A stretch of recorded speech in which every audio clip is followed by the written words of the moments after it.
bawat hakbang, ako'y naguguluhan. Tulad ng hangin, ako'y nawawala. Hey, God's morning mga kapatid. Today is Thursday at ngayon po ay April 16, 2026. At sa oras at araw na ito, tayo po ay tutungo sa talata mula po sa 2 Corinthians chapter 5 verse 21.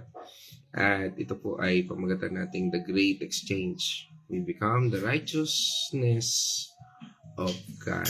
At ano nga ba ito? At bakit nga ba mahalagang itong ating pag-usapan?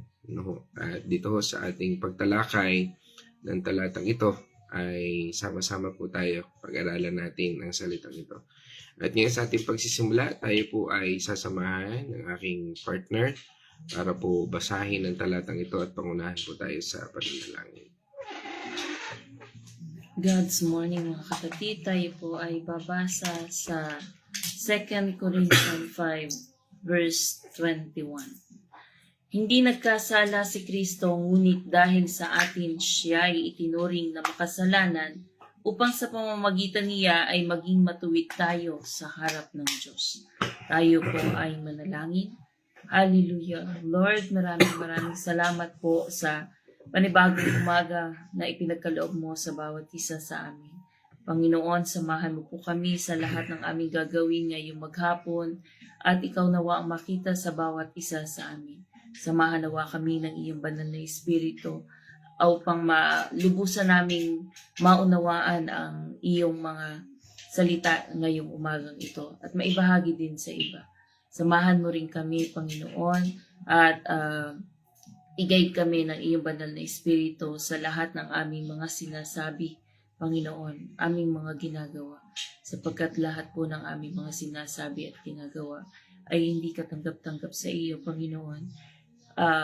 Ngunit sa pamamagitan ng iyong banal na Espiritu, kami ay nagiging maayos, Panginoon. Nagiging malinaw ang aming pag-iisip upang makausap namin, Panginoon, ang ibang tao. Maraming salamat po, Panginoon, at ang lahat po ng ito ay aming ipinapanalangin sa pangalan ng inyong anak na si Jesus. Amen. Amen. So, ito natin Panginoon Diyos. At ngayon po, sa ating pagtalakay ng ating ng talatang ito, ay yan natin ang liwanag. Sabi nga po ay sa Amplified Version, sabi niya doon, He made Christ who knew no sin to judicially be seen on our behalf, so that in Him we would become the righteousness of God. That is, we would be made acceptable to Him and placed in the right relationship with Him by His gracious loving kindness. Okay, dito sa ating talatang ito, 2 Corinthians chapter 5 verse 21 po ay tinatawag na the golden verse of the Bible. Dahil dito po makikita ang pinakadakilang misteryo ng kaligtasan. Itinulat po ito ni Apostol Pablo upang ipaliwanag ang doctrine of justification. O kung paano tayo pinapawalang sala o paano tayo pinawalang sala ng ating Panginoon Diyos. Pinapakita po dito ang konsepto ng divine exchange. Sabi nga, hindi tayo pwede sa langit dahil sa ating kasalanan. At hindi rin pwedeng, sabi nga ay basta-basta patawarin ng Diyos ang kasalanan natin dahil siya ay banal at makatarungan. Kaya nga po, kinakailangan niyang gumawa ng paraan o gumawa ang Diyos ng paraan. Ang ginawa po niya dito ay ipinalit niya ating Panginoong Hesus. Pinagpalit niya tayo na dapat siya na mapako sa krus, kundi siya. Siya na walang kasalanan ang nagdala ng ating kasalanan. Tayo na makasalanan, binigyan ng kanyang katuwiran. Ito po ang tanging paraan kung paano naging just, at the same time, justifier ang ating Panginoon Diyos. Naging makatarungan siya sa pagpaparusa sa kasalanan at naging mawain naman sa pagliligtas sa atin. Okay. Dahil hindi po natin lubos na naiintindihan ang katotohanan ito, marami po sa atin ang sabi nga ay nagkakaroon ng mga maling pananaw. No ho. At minsan inaakala natin na makadiyos ako pero makasalanan pa rin ako. Malimit po nating sinasabi yan. Ano ho? Mali po ito. Dahil nakikita pa rin natin ang sarili natin sa lumang kalagayan. Samantalang sa paningin ng Diyos ay bago na tayo. Parang tayo, ang tingin natin sa sarili natin ay ganun pa rin, yung lumang pagkatao pa rin. Pero hindi na tayo tinitingnan po kasi ng ating Panginoon Diyos sa bagay na yun Akala natin, ang pagiging matuwid ay, sabi nga, ay sa future pa o sa pagdating pa ng panahon o mararating lang natin pagdating sa langit. Mali din po ito. Dahil ang Bible ay nagsabing, we have become, sabi nga po doon sa passage. Ibig sabihin, past tense. Ibig sabihin, nangyari na ito noong tinanggap natin ang ating Panginoong Kristo. Minsan, akala rin po natin, nakikita pa rin ng Diyos ang ating dumi at kahinaan, kaya hindi tayo karapat dapat lumapit sa Kanya. Kaya nga tayo naglalayo sa Kanya minsan Mali rin po ito. Dahil nakabalot na tayo sa kabanalan ng ating Panginoong Hesus. Kailangan po nating itama ito. Dahil sa great exchange sa krus, na bago po ang buhay natin. Mula sa pagiging makasalanan, tayo ay naging righteous o matuwid sa paningin ng Diyos. Okay, dito po sa ating binasang talata, hatiin po natin ito. Sa dalawang parte. Ito yung nawala at ang natanggap. Ano nga ba yung nawala at ano yung natanggap natin? Okay, on part 1, ano nga ba yung sinasabi rito? What Jesus gave up. No? Ano yung ipinagpalit niya? Sabi po doon sa unang bahagi, He made Christ who knew no sin to judicially be seen on our behalf. No? Dito po sa atin, ang ating Panginoong Hesus, He is the sinless one. Alam naman po natin yan. Si Lord Jesus ay walang kasalanan. Sa buong buhay niya, dito sa lupa, hindi po siya nakapag-isip ng masama. Hindi siya nakapagsalita ng masama at hindi nakagawa ng mali. Ibig sabihin, siya po ay perfect at holy. Okay. Meron po ditong nasulat na sinabi nga judicially o ito po yung judicial act. Sabi sa verse, judicially be seen. Kung mapapansin po natin, may footnote po yan sa Amplified Version. Sinasabing judicially be seen na napakahalaga po. Ibig sabihin, hindi siya naging makasalanan sa ugali, kundi sa legal na paraan. Inako po niya ang lahat ng kasalanan natin.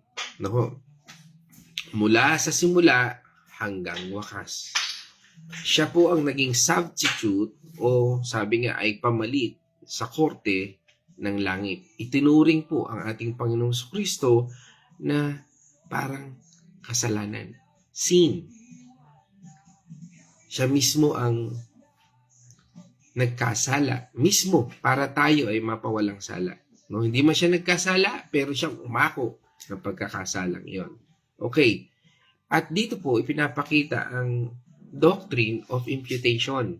O sinasabi nga, ang kasalanan natin ay nalipat, kaya po ating dalawang bahagi ito yung paglilipat. Ito po ay nalipat, ang kasalanan natin ay inilipat sa ating Panginoong Hesus. Kaya siya naman, kaya po naman siya ang namatay sa krus. Hindi dahil sa kasalanan niya, kundi dahil sa kasalanan mo at kasalanan ko. Sabihin, kasalanan natin. Tinanggap niya ang hatol at parusa na dapat ay para sa atin. At dahil dyan, doon po sumunod yung part 2. What we receive. Ano po ba yung natanggap natin?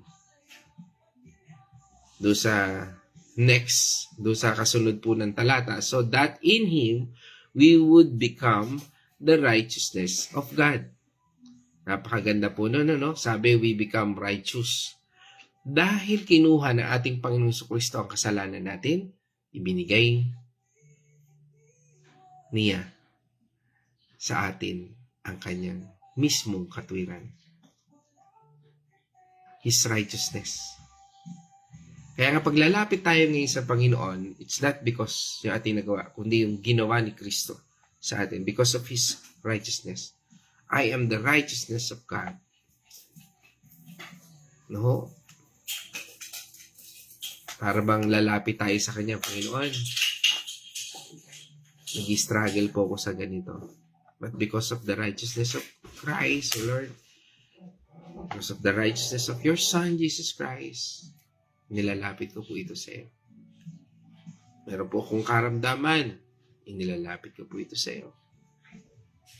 Ito ay gift, hindi salary. Hindi natin ito pinagpaguran, binigay lang ng Diyos sa atin. Sa paningin ng Diyos Ama, sabi nga, kapag tinititigan niya tayo, hindi niya tayo nakikita na madumi. O hindi niya nakikita ang dumi natin. Kundi nakikita niya ang kabutihan at kadakilaan ni Jesus na nakabalot sa atin. Kaya kapag tinitingnan tayo ng Panginoon Diyos, ang kabutihan ng Diyos ang nakikita sa atin.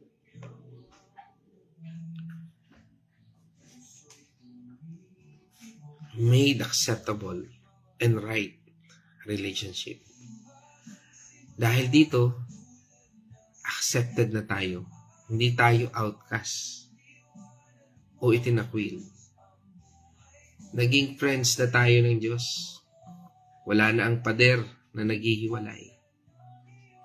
Ito ay dahil sa gracious loving kindness o grace ng ating Panginoon Diyos.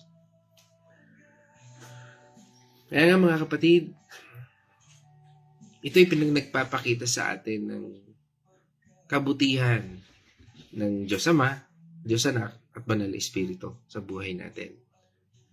Ang Diyos Ama, siya po ang architect ng planong ito. Siya ang nagdesisyon na ipasa ang kasalanan natin sa ating Panginoong Hesus. Dahil mahal niya tayo at gusto niya na maging righteous tayo. Kaya nga tinanggap natin siya bilang Panginoon at tagapagligtas. Ang kanyang katarungan at pag-ibig ay nagtapos sa krus. Diba sabi nga po doon sa Psalm 85 verse 10, Ang katapatan at pag-ibig ay magdadaupalad at ang kapayapaan at ang katwiran ay magsasamang ganap. Amen. Sabi po doon, mercy and truth are met together. Righteousness and peace have kissed each other. Pakaganda nun, ano? Yan po yung katwiran ng Diyos. At yan ay dahil sa plano ng Diyos. At dahil kay Kristo, siya po yung naging mediator. At siya mismo ang naging sacrifice. Kaya si Kristo ay tinawag na Lamb of God. Dahil tinanggal ng ating Panginoong Kristo ang kasalanan ng mundo. John 1, verse 29. Kinabukasan, nakita ni Juan na si Jesus ay lumalapit sa kanya, kaya't sinabi niya, Tingnan ninyo, siya ang kordero ng Diyos na nag-aalis ng kasalanan ng sanlibutan. Amen. He is the Lamb of God. Kaya nga kung tinanggap mo na ang ating Panginoong Kristo, stand. Kumindig po tayo. Dahil yung pagtanggap natin ay kasama ng pagtindig natin sa pananampalataya. Si Kristo ang tinawag na Lamb of God. At dahil sa kanyang pagsunod, naging karugtong tayo ng kanyang tagumpay. Kaya nga sabi doon sa 1 Corinthians chapter 15, verse 57. 2 Corinthians 15, chapter 15, verse 57. Walang 15. 1 Corinthians. 1 Corinthians 13.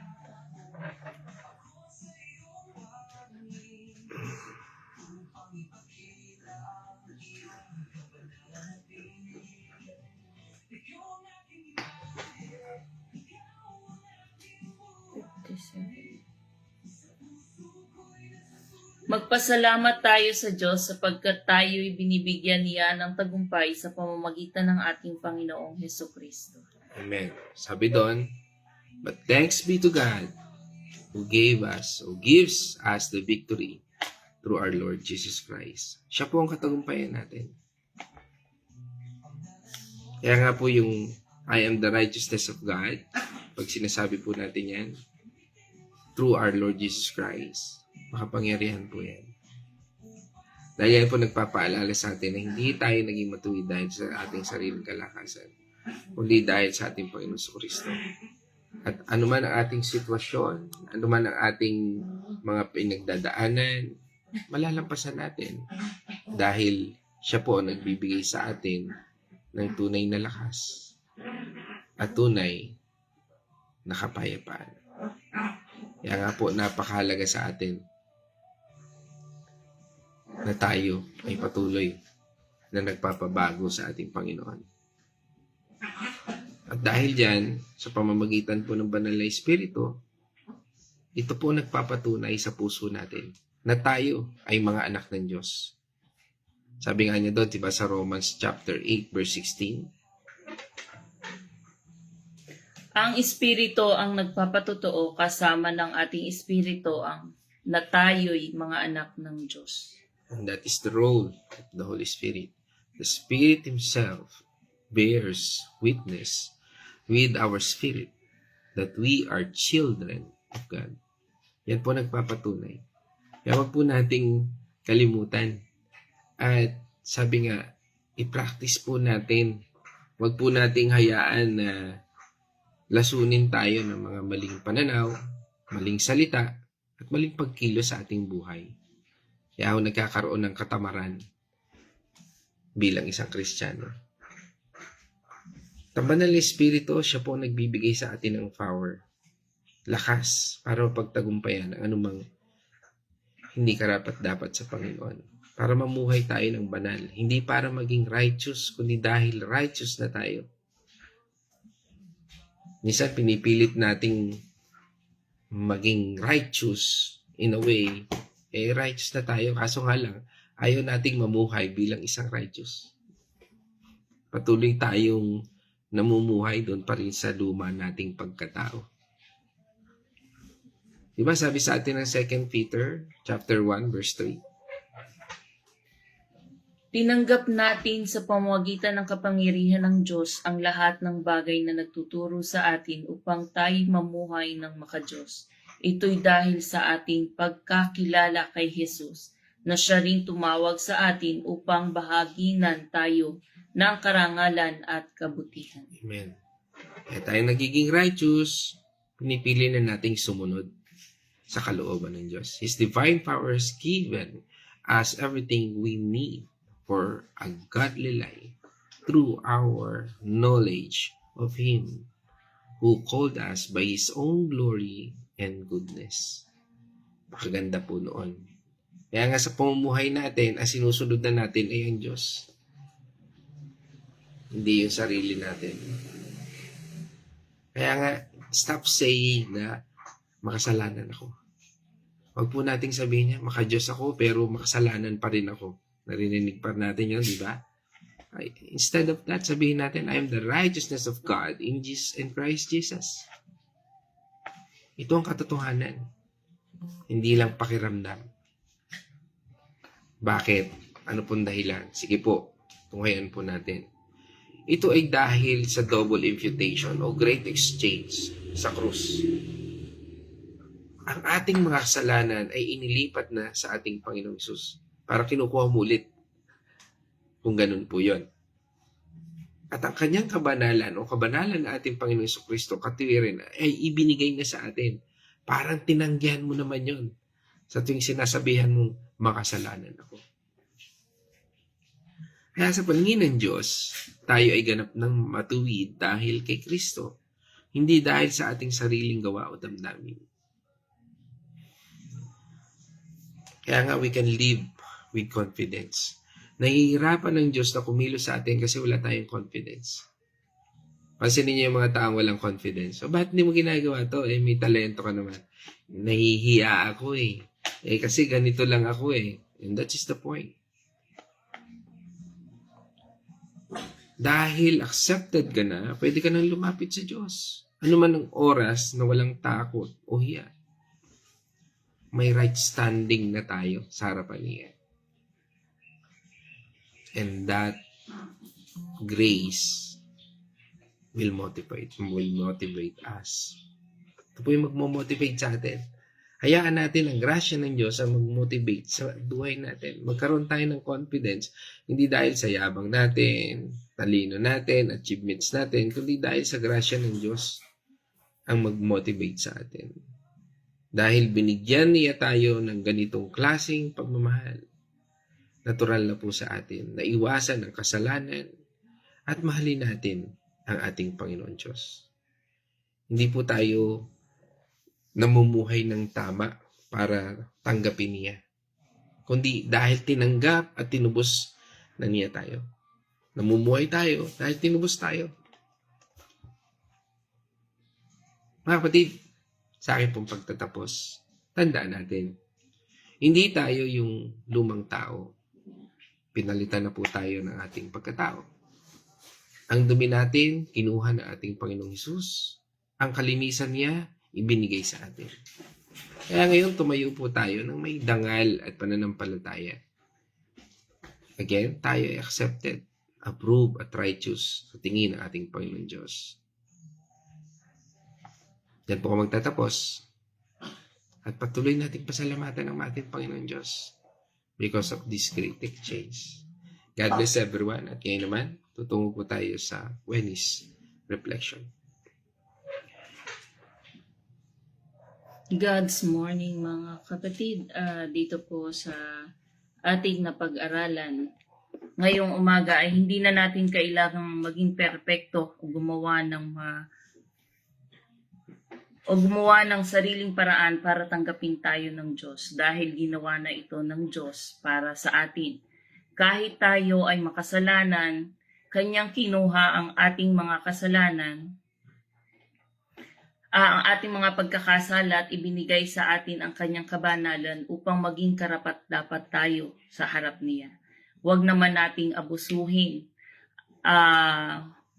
itong mga natutunan natin ngayong umaga. Hindi ito privilege na paulit-ulit nating gawin ang ating mga pagkakasala. Kung magkaka-effect lamang po ito kung ito ang ating mga pagkakasala o ating mga kasalanan ay taos-puso nating pagsisisihan at hindi na ito babalikan. Sapagkat kung paulit-ulit po natin itong ginagawa ay hindi po ito kasama dito sa ating pinag-aaralan. Magiging doon po sa ating pagsisisi at hindi nagagawin ang ating mga kasalanan, dito po nagiging aware po tayo na hindi na ulit-ulitin pa. Sapagkat ang Panginoon po ay, sabi nga po, ang Panginoon ay tinubos tayo sa pagkakasala. Pero nasa atin po kung tayo po ay susunod sa mga inuutos niya. Dahil sa dakilang sakripisyong ito ng ating Panginoon, pipiliin nating mamuhay ng may dignidad, kalinisan at pasasalamat at hindi natin ito sasayangin itong mga biyayang ating natanggap ngayon.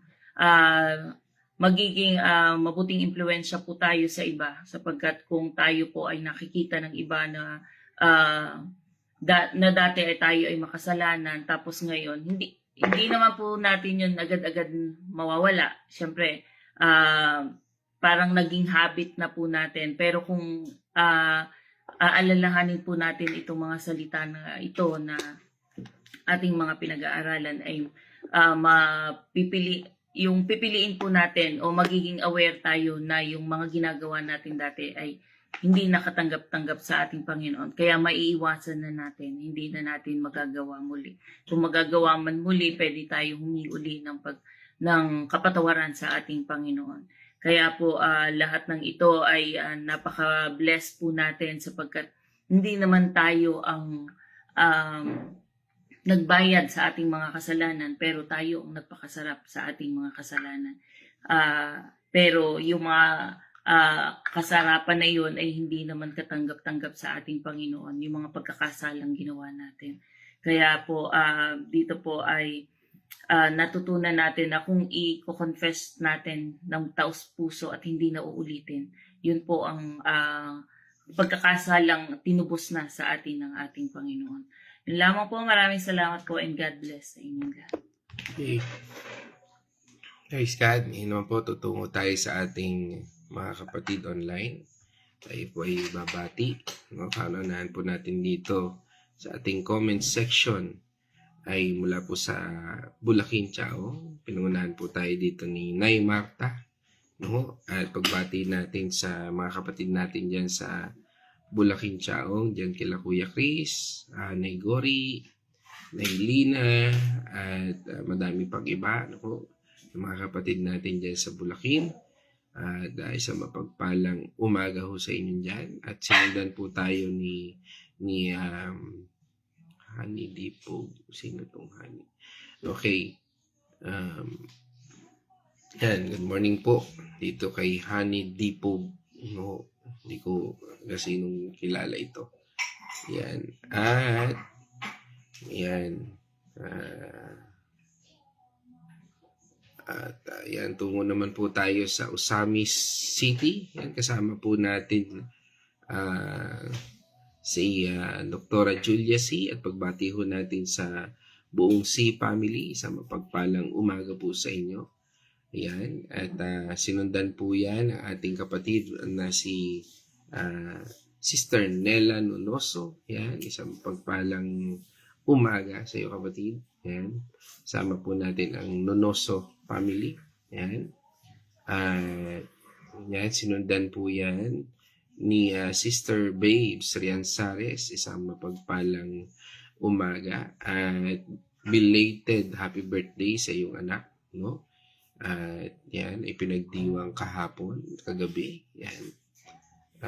At pagbati sa buong pamilya mo, no, diyan sa Makati at sa Bulacan. Yan, sa mapagpalang umaga. At sinundan po yan ang aking magandang nanay. Yan, Corazon Getgano Mercado. Sa mapagpalang umaga po diyan sa Santa Rosa, Laguna. Yan. At kasama po natin ngayon. Pagbati ko rin sa aking anak, kay Casey. Ganun din sa aking kapatid, kay Caroline Mercado. At sa aking mga pamangkin, ganun din sa aking anak na si Kyle. Yan sa Batangas City. Yan. At sinundan din po yan ni Nanay Josie, no, from Barangay Santo Niño. Isang mapagpalang umaga po sa inyong buong angkan, no, yan sa Santo Niño, San Pablo City. At nasundan po ni Nay Edna Arosena, no? Yan, from Liliw, Laguna. Pagbati natin sa buong Arosena family, yan po sa Liliw, Laguna. Yan, sa mapagpalang umaga po. At nasundan po yan ni Pastora Pe Andal Artilyaga. Pagbati po sa inyong buong pamilya, no? Dito sa San Pablo City. At kasama rin po natin from St. Peter, muli si Ma'am Hazel Esmundo, no? At yan from St. Peter, sa mapagpalang umaga po. At sino pa? Yan, from Barangay Kalihan. Tama? Kalihan yan. San Gregorio pala. Barangay San Gregorio, no? Yan, kasama po natin si Sister Buena at ang buong Castillo family. Yan, at nabanggit ko na ito, aking kapatid. Yan. Okay. Si Ate Cindy Mercado pala itong si Honey Dipog. No, ba't ba naging Honey Dipog yan? Okay, so hindi ko nakilala. Pangalan kasi ay tas pusa. Ano? Okay. Si Ate Cindy Mercado pala ito. Okay, so mapagpalang umaga sa inyo dyan. And that's all mga kapatid. Wala na po. No? Yan. At ngayon po tayo po ay tutungo naman sa ating pagtatapos. At sabi ka tapusin po natin ito sa panalangin. Let's all pray. O manaming Diyos na makapangyarihan, Manalay Espiritu at aming Panginoon at tagapagligtas. Muling salamat Panginoon sa iyong paglilinaw sa talatang ito. At nawa ay Bigyan mo kami ng tamang pangunawa at kalakasan na nagmumula sa iyong banal na Espiritu. We acknowledge, Lord, na ang iyong banal na Espiritu ang siyang nagturo at patuloy na nagbibigay sa amin ng karunungan. At sa puntong ito, nawa kami po ay napagpala na iyong salita. At patuloy mo po kaming hubugin, Lord, sa iyong salita at sa iyong banal na layunin sa aming buhay. Kaya Panginoon, nagtitiwala po kami sa kagalingan, probisyon, at patuloy mong pagbibigay sa amin ng lakas at lahat ng mga bagay na kinakailangan namin upang mapagtagumpayan namin. Muli, salamat Panginoon that we are the righteousness of God, Lord, through our Lord Jesus Christ. Salamat po sa inyo, aming Diyos, na ang aming sitwasyon ay magbibigay sa inyo ng kaluguran, Panginoon, dahil ikaw ang Diyos na kasama namin sa lahat ng aming tinatahak. Sa iyong pag-iingat, sa iyong biyaya at awa, O Lord, nagpapasalamat po kami. And this our pray in the name of our Lord Jesus Christ. Amen. Mga kapatid, kung meron pa po tayong mga katanungan patungkol dito, paglilinaw, ay maaari niyo po akong i-message o pwede po nating pag-usapan dahil para ho mas maganda ay magkaroon po tayo ng kalinawan kung meron po. Kung wala naman, God bless everyone.